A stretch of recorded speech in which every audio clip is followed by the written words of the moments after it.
After dealing with hurricanes and tropical systems in Florida for over 33 years, and then moving up to Western North Carolina and having to deal with Hurricane Helene, I've learned a few tips and tricks to make any kind of storm you have to go through, or a survival situation, or hurricane, or natural disaster much less stressful. I'm going to share these 33 with you, and make sure you stay tuned to the last one because it's the most important one, or skip ahead if you feel like it.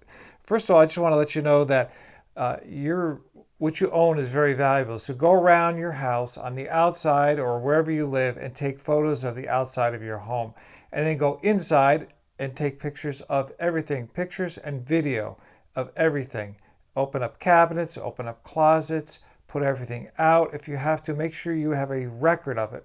Even if you're renting, you want to make sure that you take a picture and video of all your possessions, because if you have to put in a claim for a loss with your insurance company, you have to prove that you own these things, and they'll compensate you full market value for each item that you have. But if you can't prove it, you could be out tens of thousands of dollars. It's very important. And then to keep it in a safe place, take those photos and videos and upload them to an online storage place like a Dropbox. And many of these online storage places give you a free account if you're not going to be using a lot of storage, and this won't be any problem. And then also share your username and password with a trusted friend and another location away from where you live, in case you're out of power and you need to start the claim, and you could then contact them and have them get in contact with your insurance company. And make sure you have a paper copy of your insurance, like the front page that shows contact information and your account number. Have that with you at all times, and also have that on the Dropbox. That way you know who to get in touch with, and you can give your account information and they get the thing started right away. You may not have power, you may not have internet access, you may not have cell service, and this is very important that you do this because it could save you tens of thousands of dollars. Another thing you do is make sure you charge up all your devices, your phones, your laptops, your any batteries that you might have for your power tools, because you might really need power tools after a storm like that.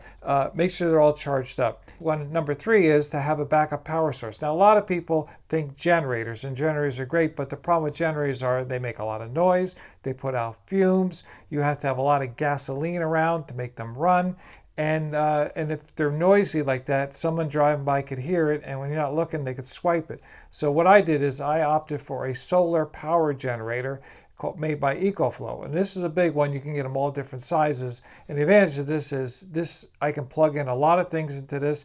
I'm self-employed, so I need to keep working. So I can run my computer on this for over 30 hours without even recharging it. But then I have portable solar panels I just lay out in the sun, hook it up to the power device, and it recharges. So I can go on forever and never run out of power. And during Helene, it was great because we had power to power the basic things at home. Now, you're not going to run a refrigerator or your air conditioner on this system.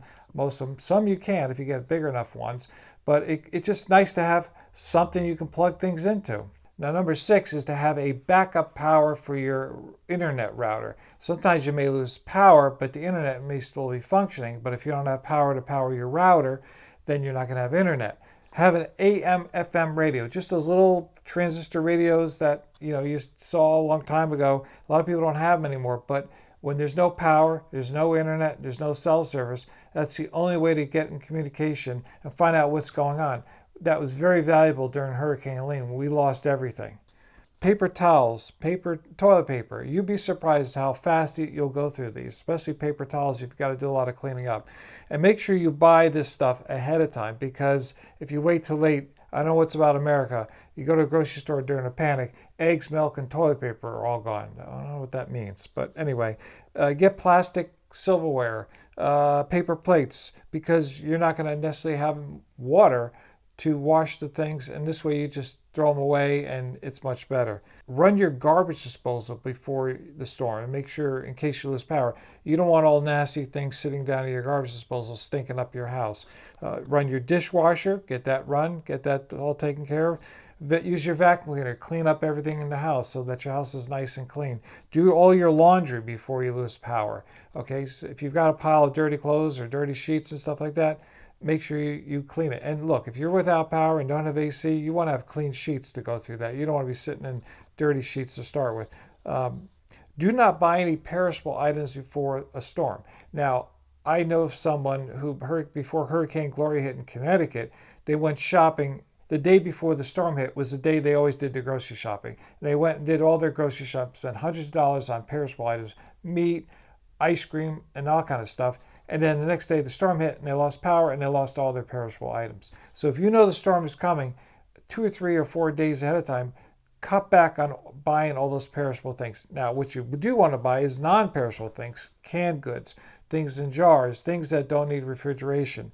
And think nutrient-dense foods. A lot of people think, oh, just get chips or something like that. Yeah, focus on things that have, peanut butter, almond butter, canned vegetables, canned meats, things that don't go bad, okay? Now, if you're going to have that, make sure you have a manual can opener, not an electric can opener, because it's not going to work if you don't have power. So make sure you have a manual can opener. And then make sure if you do, shop early, because once the panic hits, all the stuff is going to disappear from the stores. We had a friend that was at Costco that got the last case of water, put it in her cart, and this is during one of the frenzies before Hurricane Irma in Florida. She turned around to get something else. She turned back. Someone stole a case of water out of her cart. She hadn't paid for it, but just goes to show you how normal people can go crazy during a storm. If you have you need a way to cook your food, all right? So we have a little camp stove with these little propane bottles, and they're great. We can boil water on it. You could cook rice. You could cook whatever you want. You cook them, we cook it outside. It's great, and it's nice. Now, if you have that, make sure you have matches or a lighter to light the stove, because that stove's not going to do you any good unless you have a way of igniting it. Several days before the storm, fill up every plastic water bottle you might have in your house. The kind you drink. If you got any plasticware containers, fill it up 90% of the way with water. You got to leave room for when the water expands, when it freezes. So don't put it in glass because that'll break. And put these in your freezer so that they freeze solid. Don't think of ice, because ice will melt really fast and make a mess. And if these eventually do melt, all the water is contained so it doesn't get all over the place. So every time the storm is coming, I have these all filled up 2 or 3 or 4 days ahead of time. They feel like they freeze a solid block. And then if you do lose power, you can put some in the freezer, some in the refrigerator, and it keeps your food cold a lot longer than just ice. All right. If you still have a landline, have a plug-in phone. Those cheap plug-in phones, not a cordless phone or anything like that, because it's not going to work. So just a regular plug-in-the-wall old-fashioned phone. Fill containers in your home with water for 2 reasons. One is flushing toilets. You need to flush your toilet, especially during a storm like that. So you could fill up anything that can hold water. I have a recycling bin, big recycling bin, that I could fill with water. It doesn't have holes to the bottom. I filled that up. I filled lots of anything that would fit water. I filled up with water. And then for drinking water, you want to also fill other containers. Fill as much stuff. You'd be surprised. We didn't lose water during Helene, but we know a lot of people did. And they're desperate for water. And you could be out of water for a day. You could be out of water for a week. You could be out of water for weeks. You don't know. And then even when you do get your water back, quite often you're on a boil water alert.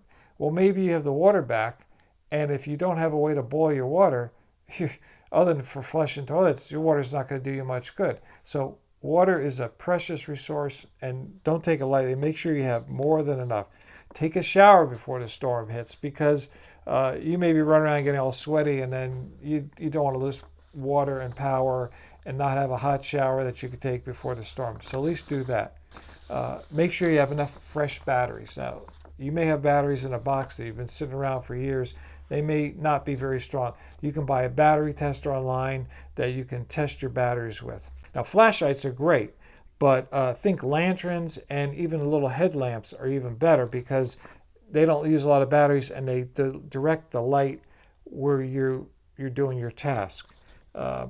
If it's warm weather and you're out of air conditioning, think battery-powered fans. Now, trust me, we've had these. They're amazing. They don't use a lot of battery strength, and you can put it right next to you and have it blowing on you while you sleep or while you're trying to do anything or trying to stay comfortable. You'll be so happy to have a battery-powered fan if you lose your air conditioning. And think, if you have time, go to the camping section of like a Walmart or a department store And look what they have, because a lot of those things you may need during a storm when you're out of power. Now, before the power goes out or even after it, you may want to unplug all your major devices like computers, TVs, electronic equipment like that, because a lot of times when the power comes on, it could come on in a big surge or even surges, and they could potentially either blow out your electronics or weaken them. So you're not going to need them anyway, so you just have them unplugged. Now, it's important to leave at least one light on in the house when the power is off, so that if when the power comes on, you'll know it's back on. We did that with Helene, and after a couple of days of no power, all of a sudden the light came on. I'm like, we got power. So that was awesome. Make sure your vehicle is full of fuel. And this is very important because quite often in many areas, when the power goes out, gas stations don't have power to run the gas station. So if you're low on fuel, you may not be able to get fuel for quite a long time. And even when the fuel comes back on, there's long lines to get it. And trust me, make sure your car is full of gas. Now, if you do have to drive in your area to get something, if you're not familiar with the area, or you may want to look at getting paper maps, because without a paper map, if your cell service is down, you won't have GPS. But another thing on GPS we found out is that we had it when we had cell service, but you want to download the maps in your area or anywhere you go, because if you do lose cell service, if the maps are downloaded, your GPS will still work, even without cell service. But if you haven't downloaded the maps, it's not going to work. So another option are paper maps. We had to drive 20 miles to find a cell signal after Hurricane Helene. And we're glad we did, because then we were able to get a hold of family and friends, tell them we were okay.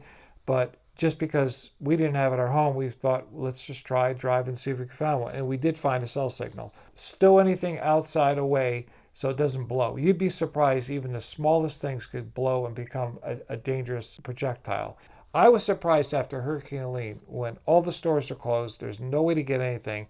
I was actually able to order online on Amazon, and things got delivered the next day, because I think they flew things into the airport, I believe. So if you think you're out of luck as far as getting things from the store, you might be able to order it online, and it'll tell you when you can get it. So that was a godsend. If you do have to evacuate, ahead of time, have a to-go bag. A to-go bag is something like a suitcase or something where you have all your important papers, all your important documents, birth certificates, passports, bank information, tax, stuff you don't want to live without or try to replace. Have that ready to go. Don't wait until it's too late, okay? Because then you'll be panicking, you're going to forget stuff. That's your to-go bag. And then also make sure you take some clothes, but not too much. And we've evacuated a couple times, and it's no fun. So think ahead of time what you definitely need instead of just chucking stuff in your car, all right? Have an evacuation route already planned out before this happens. Don't rely on GPS, okay? And if you rely on GPS, then probably it's going to be very crowded, very hectic. And there are stories of many people sitting on long lines of traffic, burning gas, stuck in traffic in a gridlock, trying to get away from the storm. That's very stressful. So what you want to do is have an alternate route picked out. And I would, again, the paper map comes in handy here. You can have that already highlighted, taking back roads, which is going to be much better potentially than taking the highway if the highway is all gridlocked. And if you can't get a paper map, you can go like on Google Maps and print out sections of the map on your printer, and then just kind of like have them as like a book, and you could just turn the pages as you go through each section. And then, I highlight it with a highlighter, and that way you have a way of getting out, and you're not stuck. And as the saying goes, hide from the wind, run from water. So stay safe with that. Now, if you do have to evacuate, there's a concern that you may lose power while you're gone, and then when you come home, before you come home, the power's back on. So how do you know the stuff in your refrigerator, freezer is safe to eat?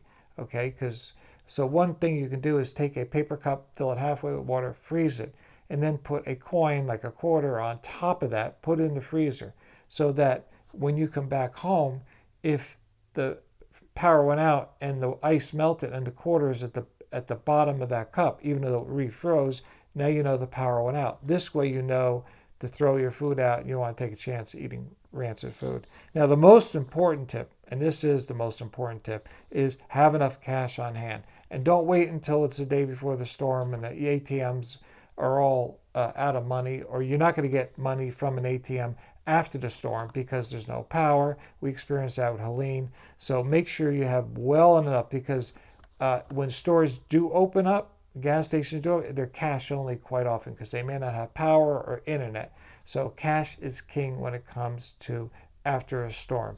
And if you have all this cash and as it turns out you don't need it, just put it back in the bank. You'll have it, or you'll have it for next time. So feel free to leave in the comments anything I may have omitted, because I want to make sure people get all the information they need. And as always, please stay safe.